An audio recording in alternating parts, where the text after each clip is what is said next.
um pouco a respeito da visão e da projeção da igreja. Mas vamos a ler novamente aquele versículo de... Lembra onde é?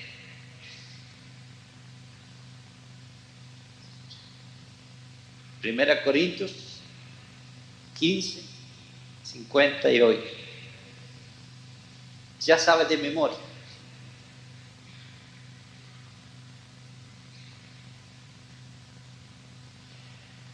Todos juntos.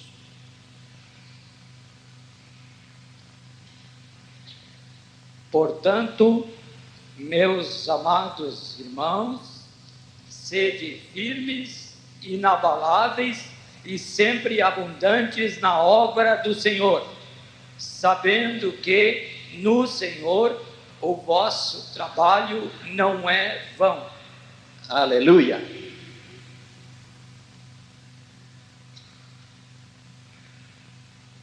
Vamos abrir as escrituras também em Efésios capítulo 2. Efésios capítulo 2, versículo 11 até 22.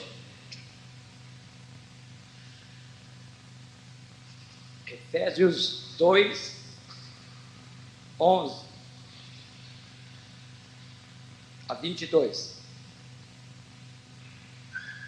Portanto, lembrai-vos de que outrora vós, gentios na carne, chamados incircuncisão por aqueles que se intitulam circuncisos na carne por mãos humanas, naquele tempo estáveis sem Cristo, separados da comunidade de Israel e estranhos às alianças da promessa, não tendo esperança e sem Deus no mundo.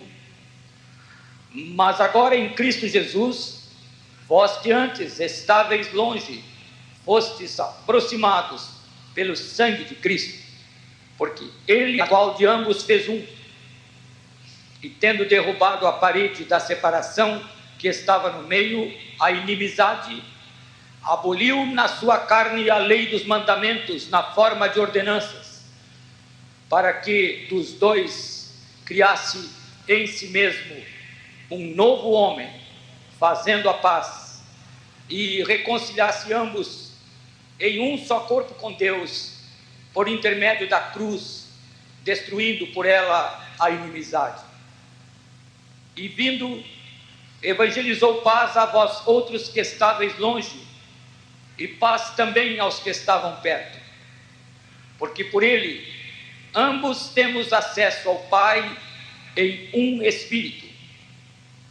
Assim, já não sois estrangeiros e peregrinos, mas concidadãos dos santos, e sois da família de Deus, edificados sobre o fundamento dos apóstolos e profetas, sendo Ele mesmo, Cristo Jesus, a pedra angular, no qual todo edifício bem ajustado cresce para santuário dedicado ao Senhor, no qual também vós juntamente estáis sendo edificados para a habitação de Deus no Espírito.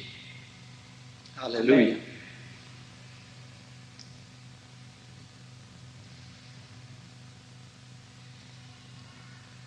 Podemos fazer-nos uma pergunta: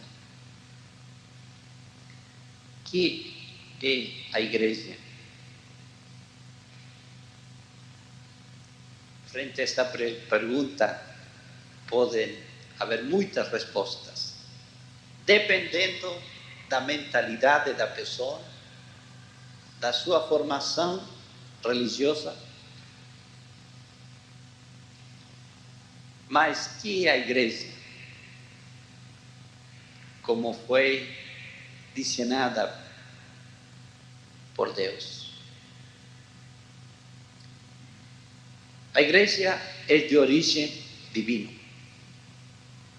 A igreja é sobrenatural, não é natural. Se é de origem divino, é sobrenatural.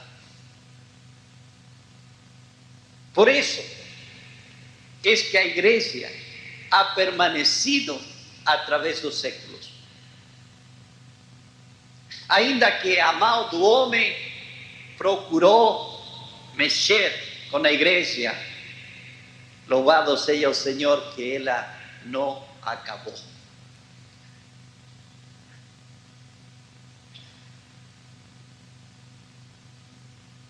A través dos séculos, a história nos diz que de repente a igreja foi bem longe. Mas louvado o Senhor que sempre ficaram alguns fiéis, que não deixaram o caminho do Senhor. E através da história, às vezes oscuras da igreja,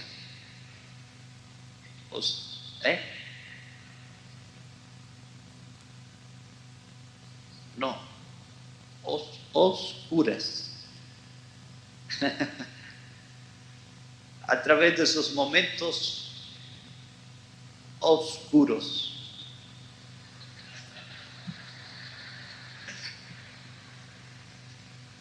deu para entender agora? De trevas. Tá bom. Que a igreja passou, o Senhor mantive a igreja. Louvado seja o Senhor, porque ela é divina. A igreja, que é? Uma declaração simples. É essa. A igreja é o conjunto de redimidos, também redimidos pela sangre de Cristo. Aleluia. Ele veio para salvar, que coisa? Organizações, instituições, edifícios. Para que veio Jesus? Ele veio para salvar homens e mulheres. Amém. Então a igreja é um conjunto de homens e mulheres redimidos pelo sangue de Cristo Jesus. Amém. Não qualquer que diz, eu também creio em Deus. O caminho para chegar a formar parte da igreja é a morte. Quem não cruza o mesmo caminho de Jesus não pode formar parte da igreja.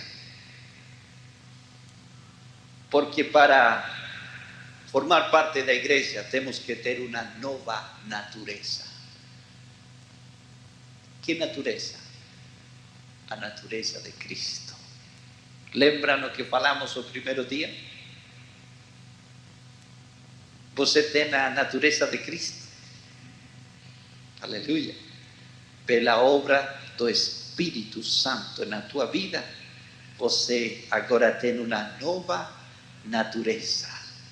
Por isso Paulo fala, já não vivo eu. Cristo vive em mim. Há um novo homem em nós. Aleluia.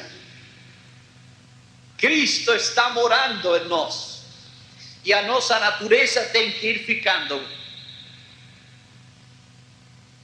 Já ficou. Aleluia. Já ficou na cruz. A velha natureza. Cristo morreu. Colocou na cruz a velha natureza. Para dar lugar à nova natureza. Que é divina. Aleluia. Então qualquer que não que aceita Jesus. Vamos a clarificar os términos. Alguns dizem, eu aceitei a Jesus. Olha, você aceitou Jesus? Ele andava perdido. Alguns falam assim, eu achei a Jesus. Qué extraño. Jesús no estaba perdido. Era você que estaba perdido. Y Él achó você. Amén. Y Él que nos aceita a nós, no nos a Él. Amén. Eu nunca leí nos evangelhos um assunto assim como aquele que nós inventamos. Jesus nunca falou assim: há alguém que me aceita?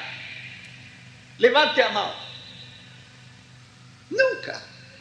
Nem os apóstolos também não falaram assim. Alguém quer aceitar Jesus, esse Jesus que morreu na cruz? Não. Esse não é o evangelho. Ao contrário, a palavra de Jesus e dos apóstolos era definida, categórica, porque havia uma coisa muito melhor e grande para colocar em frente dos homens. E os homens têm duas coisas que fazer: obedecer ou desobedecer. Porque não foi Deus que foi longe do homem, foi o homem que por sua vontade foi longe de Deus. E o evangelho, como ha sido pregado até agora, ha colocado muita confusão no mundo. Muitos seguem ao Senhor por temor ao inferno. Mas muitos pregam hoje mensagens ameaçantes. Se você não aceita Jesus, vai ir ao inferno.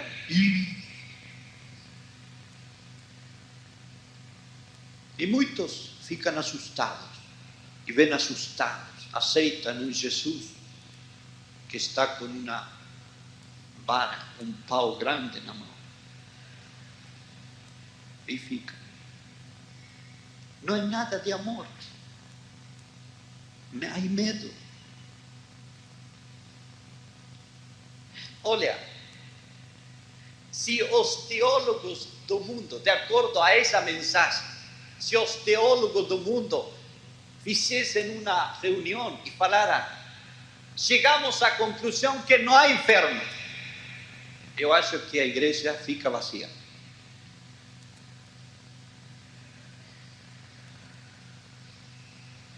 Acabou o medo.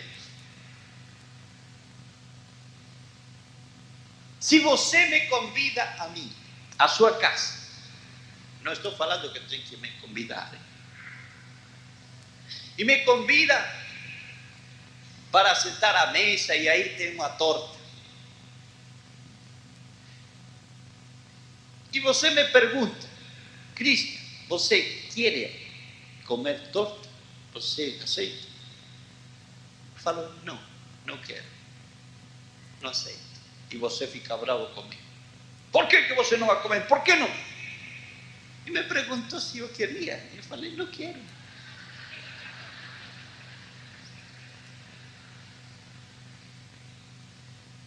Quando eu falo com meus filhos e digo: filho, você quer ir à padaria a comprar o pão? Ele disse: não, não quero. Então eu não tenho nada que fazer. Mas se eu falo assim: filho, você vai ir à padaria a comprar pão. Se ele fala: não quero, então o assunto é diferente. A primeira coisa é optativa. A segunda coisa é imperativa.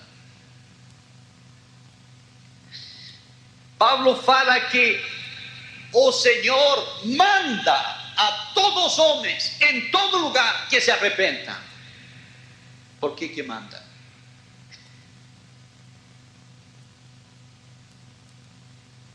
Porque foi o homem que se extraviou. e o castigo existe para os desobedientes. Por isso o Evangelho nunca fala de aceitar. Aceita, não aceita. Não, não é assunto de aceito ou não aceito. O assunto é obedece ou não obedece.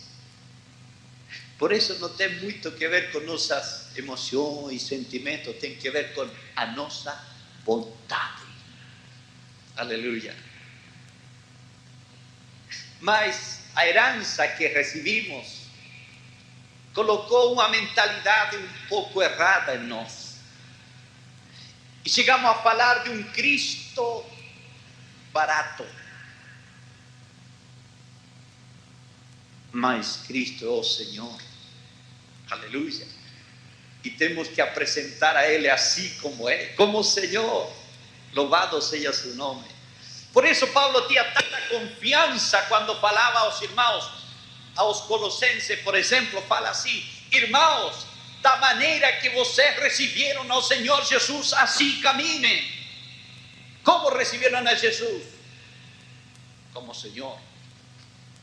Assim camine, olhando para Ele como Senhor, não de qualquer maneira.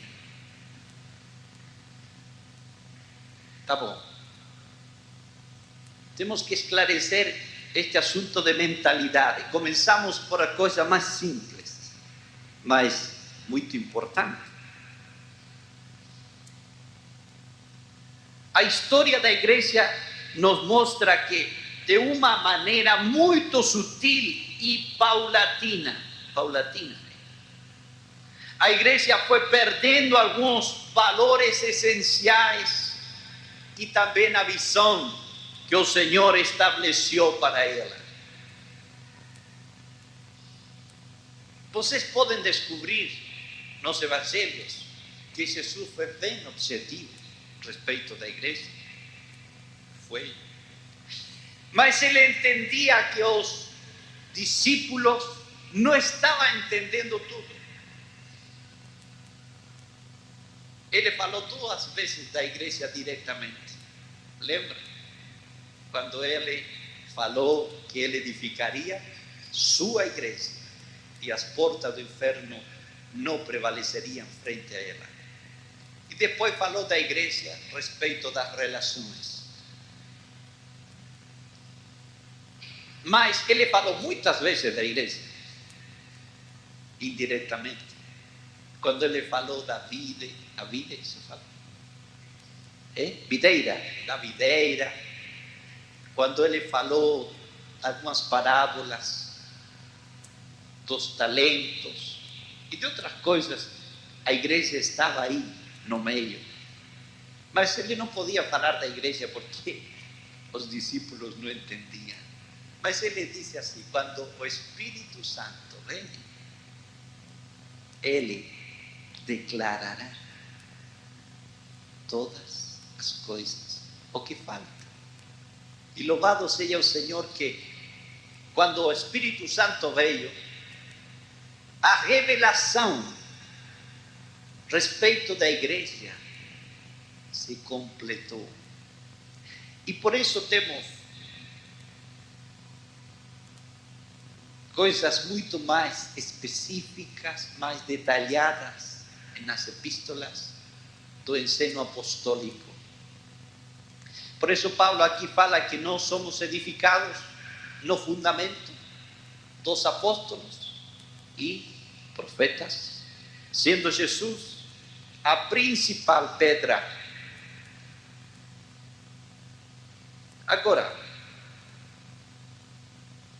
a história da igreja é um pouco a repetição da história de Israel. Vocês sabem que Israel andava assim. E depois ficou assim.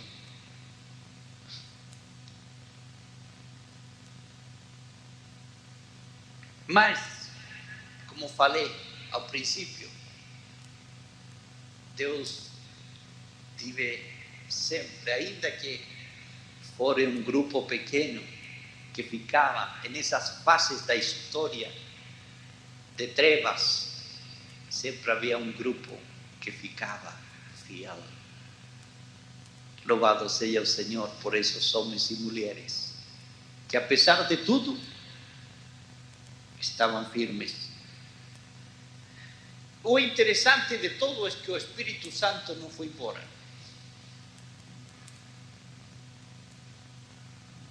Quando ele desceu lá em Jerusalém, ele ficou aqui na terra. Mas ele não fica no ar. Ele fica em nós. Porque ele é uma pessoa. Amém? O Espírito Santo não é uma influência. Não. Não é uma coisa etérea que está no ar. É uma pessoa. É meu amigo. É teu amigo. Você pode falar com ele. E ele fala com você. Amém?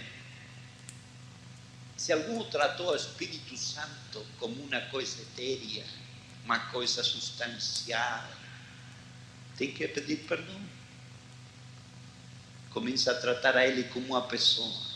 Então ele ficou aqui na terra para continuar a obra de Jesus. O problema não era o Espírito Santo. O problema começaram a nascer os homens. Olha como começa a sutileza. A igreja começou bem. A igreja começou sendo normal. Não porque era uma igreja perfeita no sentido da palavra, porque eles tinham problemas. Não é assim? Os coríntios, os gálatas. Paulo tem que escrever a eles, corrigir, repreender, amonestar. Porque tinham problemas. E sabe por que tinham problemas? Porque eram homens e mulheres redimidos, mas tinham problemas. A igreja tem esses problemas porque sempre existem diferentes níveis de crescimento en ela. Nem todos são da mesma estatura espiritual na igreja. Sempre vem chegando novos. Então os níveis são diferentes. Há problemas, há coisas que tratar. Como falamos ontem, também há alguns que ficam anos aí e dão problemas. Então a igreja é um organismo vivo que sempre tem que estar procurando vigilar para não cair em problemas sérios. Um corpo tem anticorpos, não é? E o Senhor ha colocado na igreja anticorpos para resistir aqueles bichos, aqueles micróbios que querem penetrar na igreja. Eu não vou falar disso agora, mas louvado seja o Senhor que Ele nos tem dado todo o equipamento para que a igreja não fique parada e enferma. Ele nos tem dado armas de luz. A igreja começou bem. Era normal. Começou com a estrutura divina. Logo vou a falar disso. Mas de aqui a pouco, os homens que estavam guiando na igreja, na medida que alguns ministérios começaram a ficar, não porque Deus queria que ficasse, mas porque começou a haver uma mentalidade errada na igreja.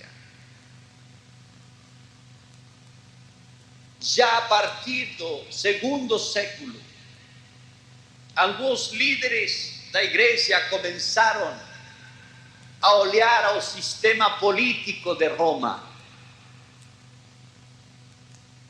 Comenzaram-se a perguntar por que a igreja não funciona como esse. É mais fácil. Começou a vir a ideia de primeiro entre iguais, primos inter pares. Seria bom ter um superior, entre outros. E começou a vir a ideia, primeiro entre iguais na cidade, primeiro entre iguais na região, primeiro entre iguais, até que se chegou ao Papa. Não vou entrar muito na história porque não é esse o sentido. Mas foi. Que foi o que contaminou a mentalidade dos líderes da igreja? Uma mentalidade de governo político.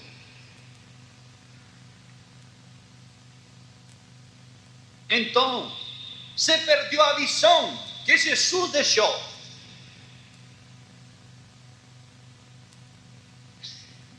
Que acha você? Quem é que tem que dirigir a estrutura e governo da igreja? Quem é? É o Senhor. Declaramos que Ele é o Senhor da igreja, não é assim?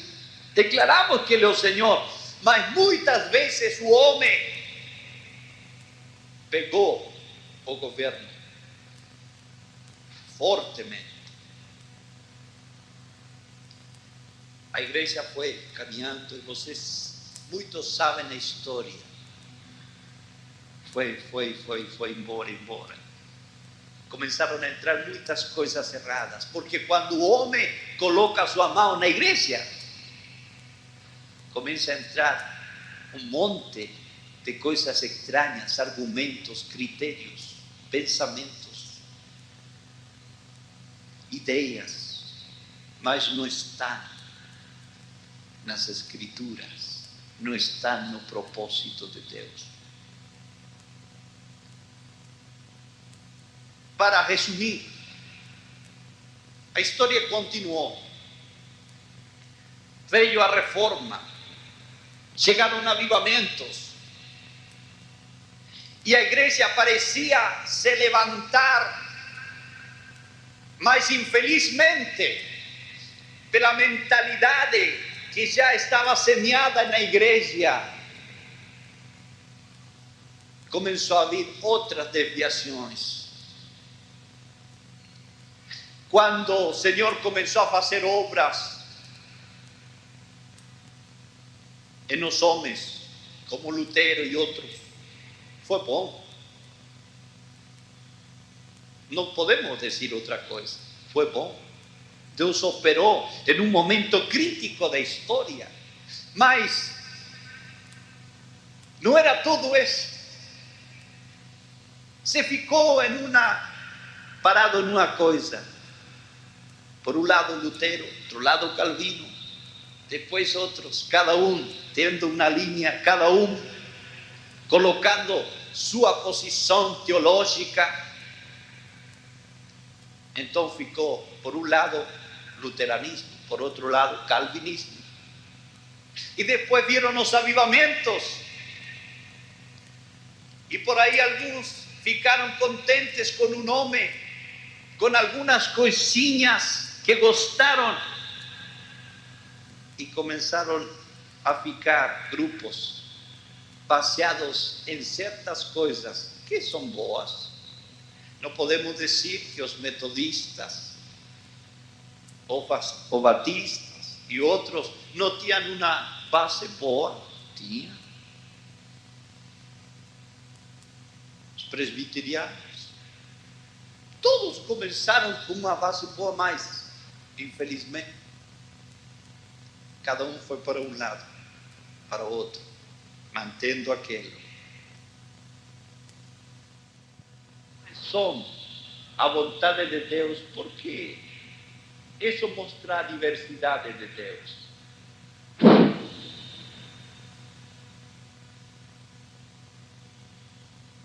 Isso não estava no plano de Deus.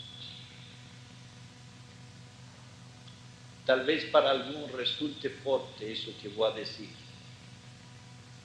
As denominações não são a vontade do Senhor. É um acidente grave na história da igreja. Agora um irmão falou assim: aconteceu na história da igreja uma coisa, um fato muito ruim. Sabe o que aconteceu?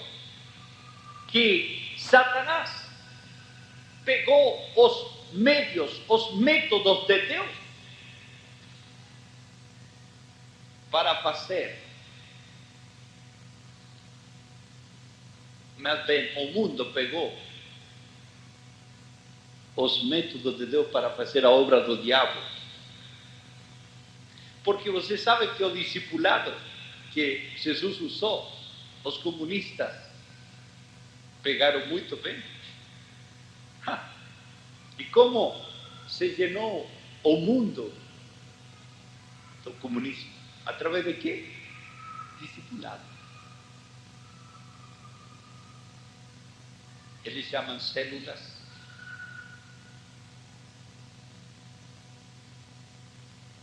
E a igreja pegou os meios do mundo para fazer a obra de Deus.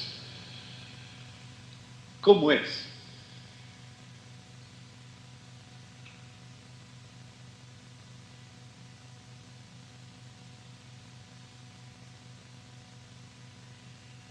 Muitos conhecem essa figura.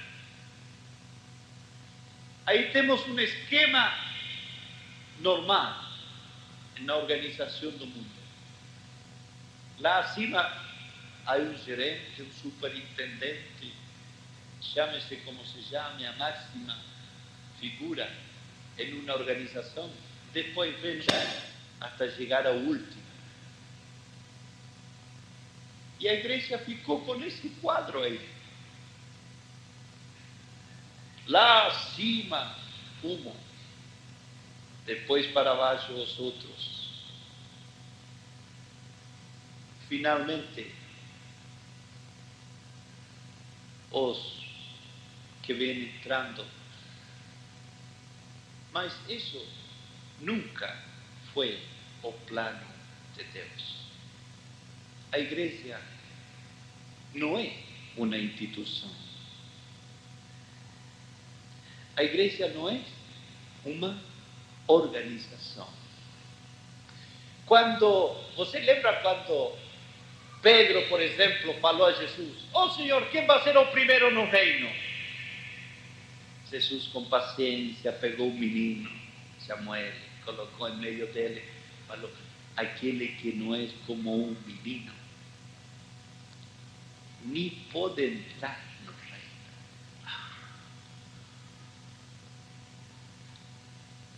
Que resposta de Jesus! Depois, quando a mãe do João e Jacó, de Tiago, falou a Jesus: "Jesus, meu filho pode estar uma à direita, o outro à esquerda." Colocando lugares, buscando posições. Outra vez Jesus tem que falar a mesma coisa.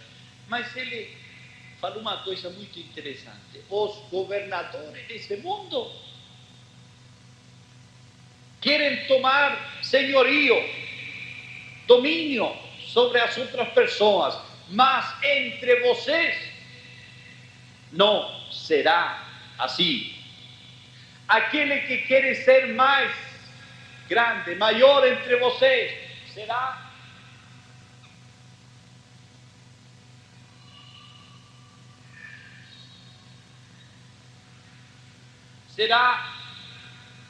servidor, siervo. Aí sim que está certo.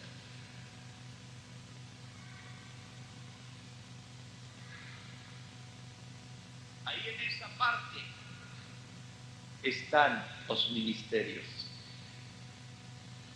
Depois vêm os outros irmãos, até os últimos próximos que van entrando na igreja, eles podem gozar de tudo, descansar no Senhor, estar no colo, e no berço, porque está sustentada a igreja na base certa. Sabe qual é a maior tragédia da igreja hoje? É uma mentalidade deformada. Quando se fala da igreja, vem à mente várias coisas. Eu vou falar essas coisas para esclarecer mais. Se fala da igreja e aparece um edifício como a cruz, assim, para alguns. Para outros se fala da igreja, aparece um local com um pastor na frente vestido de preto.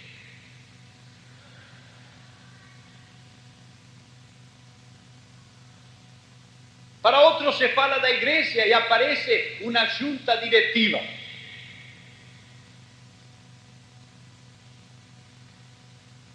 Todo em termos organizacionais, institucionais, mas não aparece a figura que está nas Escrituras.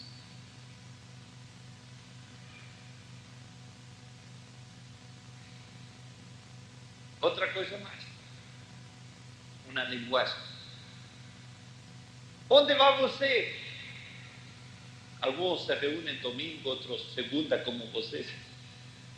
Onde vai você? Vou à igreja. Onde? A igreja. O que é a igreja? A igreja é o lugar onde se reúnem, para muitos. Como afetado a linguagem? Há outros mais. Há uma pergunta que sempre me faz correr água fria, de aqui até lá. De que igreja é você?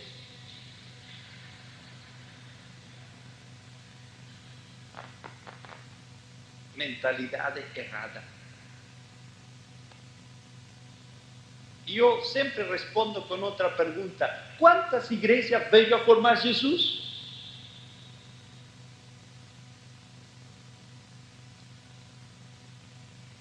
A resposta é óbvia: uma só igreja.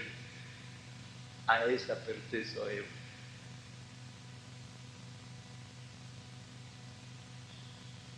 Ainda mais, nesses últimos anos, quando eu he tido que viajar por muitos lugares, sempre falo assim, ensinando: irmãos, nessa cidade há uma só igreja.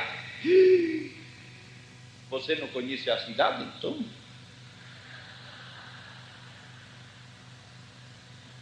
Porque aqui em Porto Alegre, você tem que ver, há um monte de igrejas. Só da igreja tal há 8, da igreja tal há 10. É um monte de igrejas.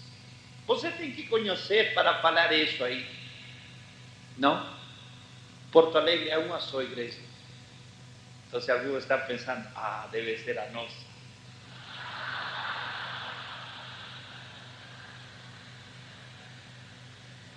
Não. Aqui vem a mentalidade certa, clara, que é a igreja. A igreja é o conjunto de redimidos pelo sangue de Cristo. Aleluia! Em Porto Alegre podem haver instituições, organizações, clubes religiosos, clubes de amigos, mas igreja há uma só. Amém? Jesus, quando vem a buscar sua igreja, ele não vai vir a buscar os edifícios, as organizações, as instituições. Ele vem a buscar sua igreja. Não sei se ouviram essa experiência de um irmão que tinha problemas para definir isso. Ele uma noite sonhou que foi levado ao céu. E aí, quando ele chegou, um anjo recebeu ele. E ele estava ansioso. Perguntou ao anjo. Ele foi muito sutil para perguntar. Olha, estará aqui o grupo dos metodistas? E o anjo saiu. Voltou. Não tem ninguém. E ele ficava assim. Estará aqui os batistas? O anjo saiu. Não tem ninguém. Estarão aqui os luteranos? E começou a perguntar de muitos. E deixou o seu grupo para hoje. Então se perguntou: estarão aqui os... Não vou falar.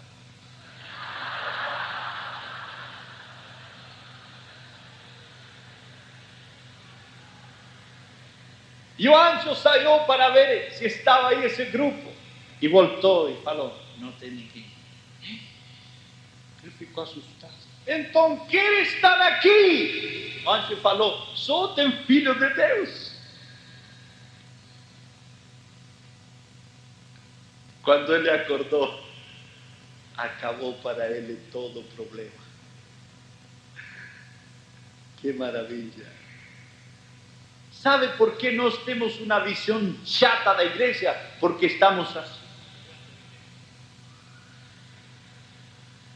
Entanto, o Senhor olha de cima e vê que há tantos filhos dele como meninos pregando. Você, quando compra brinquedos aos filhos pequenos, uno, esse é meu, não, esse é meu, e estão aí pregando. Você está aí procurando afastar. Quando eles vão a crescer, para que acabe com isso. Assim ha estado a igreja. Então você se pergunta: e por que Deus abençoa esse? E por que ele... Sabe por quê? Porque ele é o Pai. Ele é Pai. Mas ele não está completamente contente com o que está acontecendo com a igreja. Ele quer levantar a igreja. Aqui, em o que leíamos em Efésios capítulo 2, há coisas muito interessantes. E eu quero falar condensadamente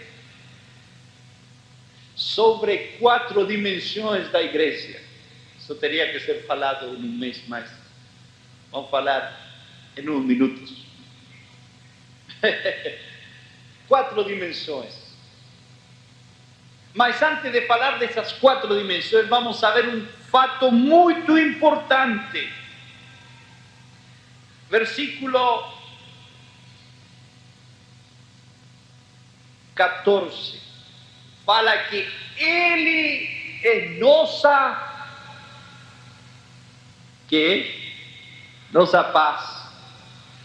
Que de os dois povos, judeus e gentil, como se fala? Gentil, isso você sabe. Esses dois povos representam a todo o mundo. Os gentios são todos aqueles que não são judeus. E todos vocês sabem que o povo judeu foi o povo escolhido por Deus na história, etc, etc. E aqui Paulo fala assim: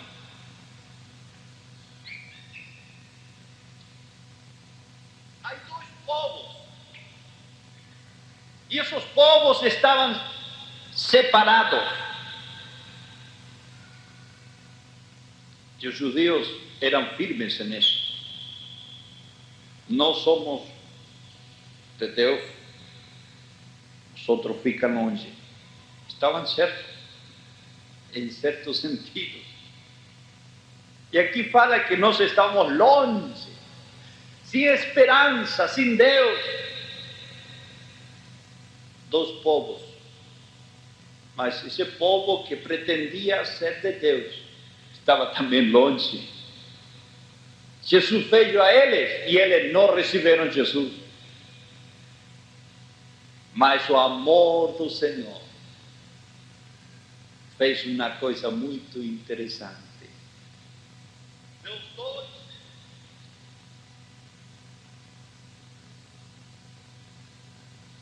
Dos dois povos, ele fez um só povo. Não fez esse povo dentro dos judeus, nem também dentro dos gentios, senão fez um novo povo. Aleluia. Por isso Jesus falou assim: vocês estão no mundo, mas não são do mundo. Não tem nada a ver com esse sistema do mundo. Dos dois povos, ele fez um povo. Vamos a colocar aqui na igreja.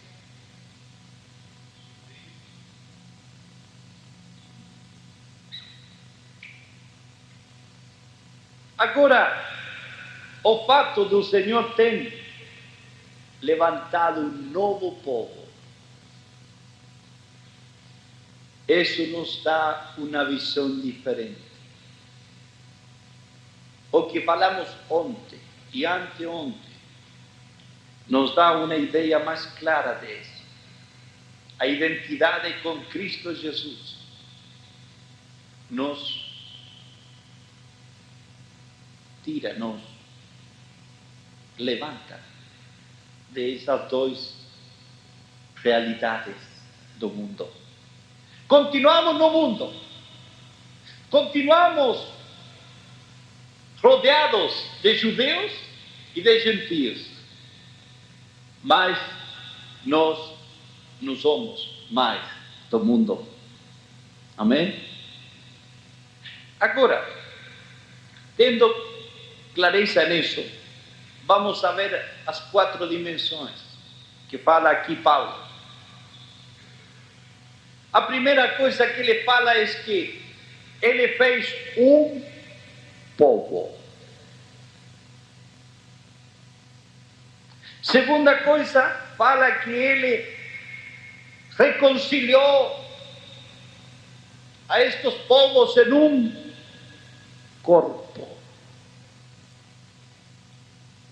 A terceira coisa que fala é que nós hemos chegado a ter entrada através de um mesmo Espírito ao Pai.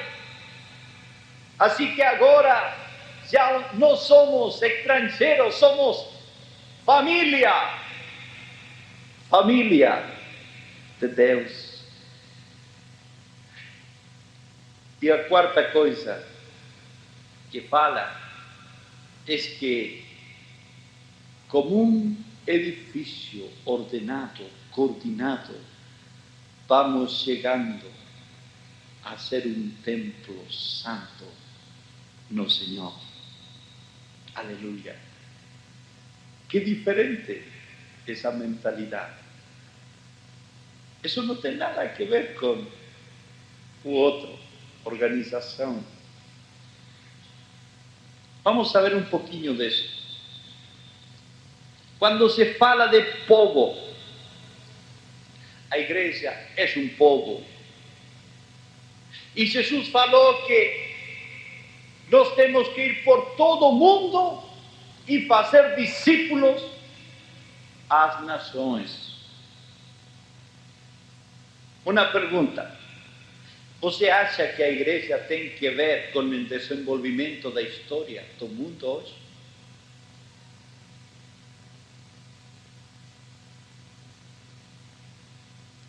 Quando a igreja funcionou normalmente, ao princípio, teve que ver com a história? Como mudou a história? A igreja entrou no mundo mudou a história.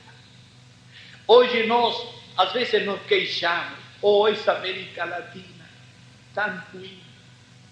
Cada vez a nossa moeda vai ficando mais ruim. Já não alcançamos para viver. Esses governos militares, esses governos democráticos, essa anarquia, essa... que se ouve?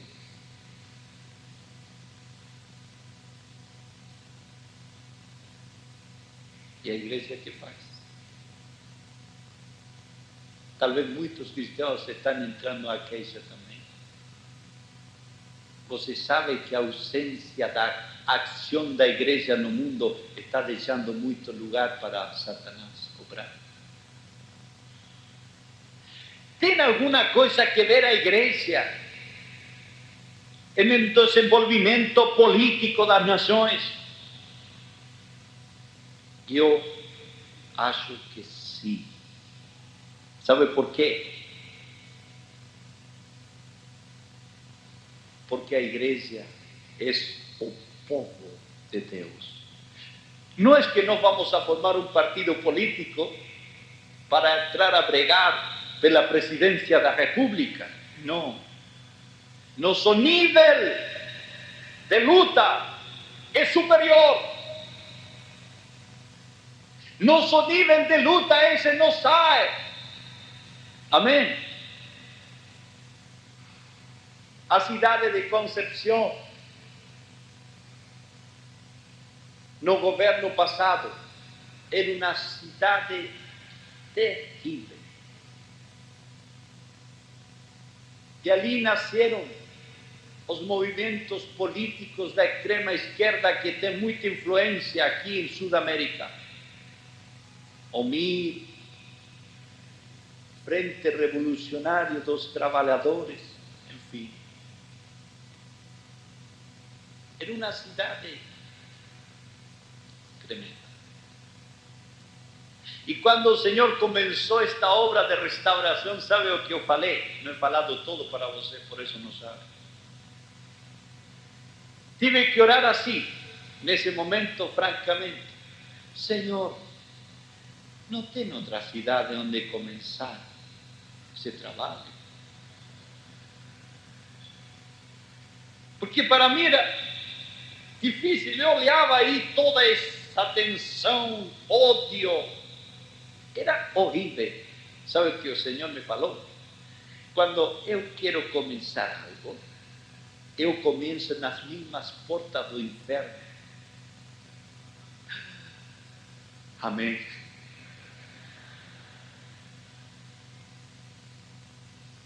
Então, de aí a pouco o Senhor começou-nos a ensinar que Ele tem autoridade sobre tudo. Começamos a orar pela cidade, começamos a repreender o príncipe da potestade do ar, e a cidade começou a mudar, a mudar, a mudar, a mudar. Hoje, essa cidade é muito diferente. Depois, nesse governo, começaram a vir as protestas. Vocês já viram pela televisão algumas coisas? Não é todo o que fala a televisão, não. Vocês sabem que os periodistas são sensacionalistas, mentirosos a vezes também. Se é um periodista aqui, perdone. Jornalista. Ah, então não entendeu. Tá bom.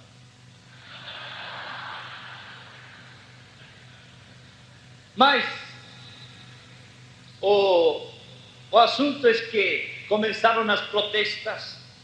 Uma vez fiquei em meio de um problema aí, iba de volta de outra cidade, cheguei a Concepción com um carro emprestado de um irmão, iba para minha casa e encontrei fogões na rua, não? E eu não vi ninguém no primeiro fogão. Eu disse, pode ser que eles foram um fogão fogo, fogo, fogo na rua, não?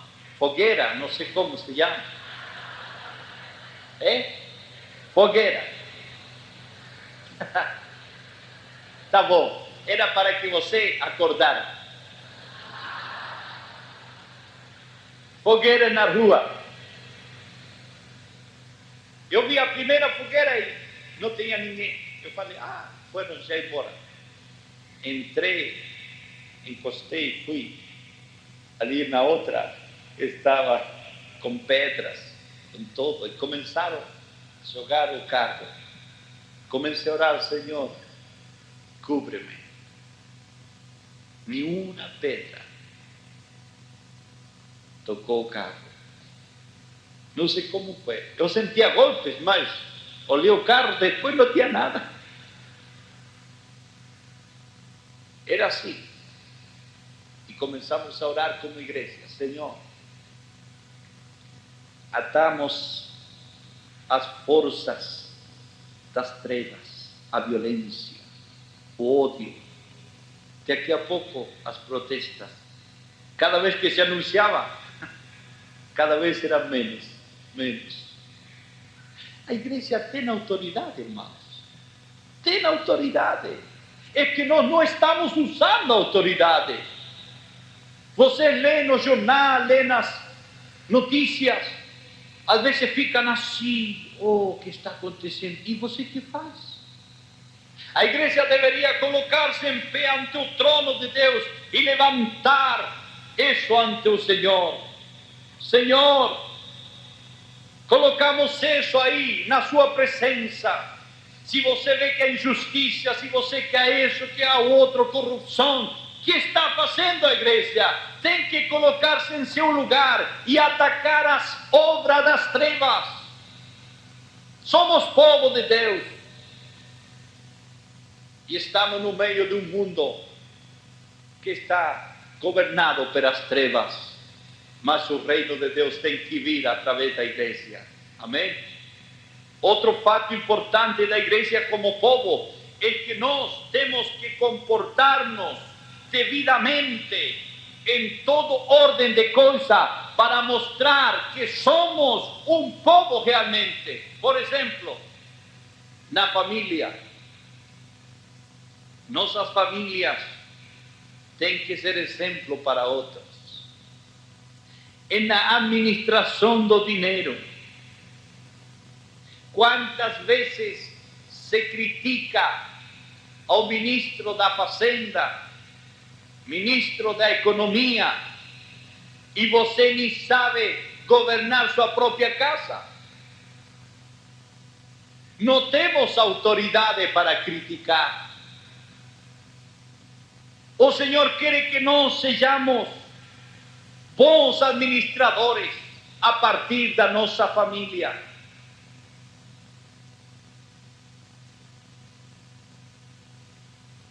Temos que ser bons trabalhadores. Pessoas que dão exemplo em seu trabalho, que não são respondones, que não são pessoas que andam bravas quando o chefe fala, pessoas que têm uma vontade boa quando está trabalhando, que façam como para o Senhor. Os que são chefes e patrões têm que tratar bem a seus trabalhadores. Todo isto vai colocando um modelo de povo.